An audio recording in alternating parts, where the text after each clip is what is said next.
Joshua, nimaga mana hamma karash? Barchaga mana bugun ketash uyini hamda podvali mavjud ketash uyimizni obzoriga kelganmiz. Shundan kirganimizda zalimiz keladi. Zaldan shundan qo'lga qarasak, kuxna необычный bir sloy shpaklovka yarim tayyor. Shundan kiramizda mana bu alohida tema ayollarimiz uchun kir mashinaga joy. Va bu yerda kelsak kichkina spalni hamda e'tibor bersangiz ichkarida sanuzelga отдельно bemalol kattagina joy. Spalni yonida xohlasangiz zal yokida mehmonxona qilsa ham bo'ladi. Lekin mehmonlar отдельно chiqib o'tiradigan joy qilsa ham bo'ladi. Mehmonxonadan shundoq chiqib ikki etaji ko'tarilib, zinalar alohida tema.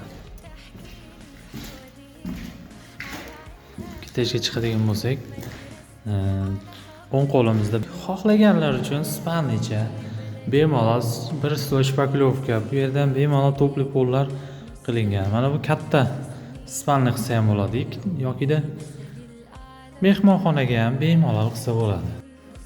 Qolgan qismiga keladigan bo'lsak, bu yerda ham отдельный sanuzel ikkinchi etajda ham bor.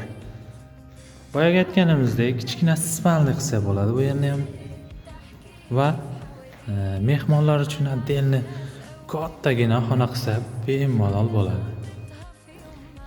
Shunda kirganimizda podvaldan ichkariga birinchi etaj orqali kiradigan mana bu joy qilsa ham bo'ladi. Xohlaganlar uchun zina ham alohida tema.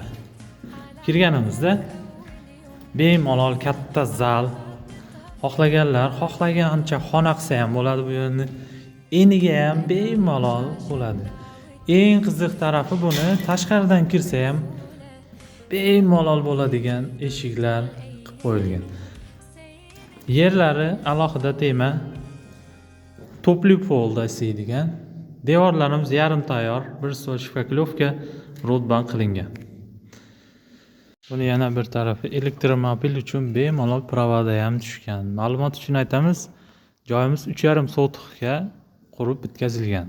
Yarim tayyor uylarimiz bemalol pastda nomerlar qoldiraman, aloqaga chiqib so'rasanglar yokida meni nomimdan chiqsanglar bemalol sizlarga chegirma narxida qilib beradi. Joylashuv esa mehnat postidan 500 metr ichkariga Nur choyxonasidan shundoq kirasizlar, Arentor shu yerda joylashgan.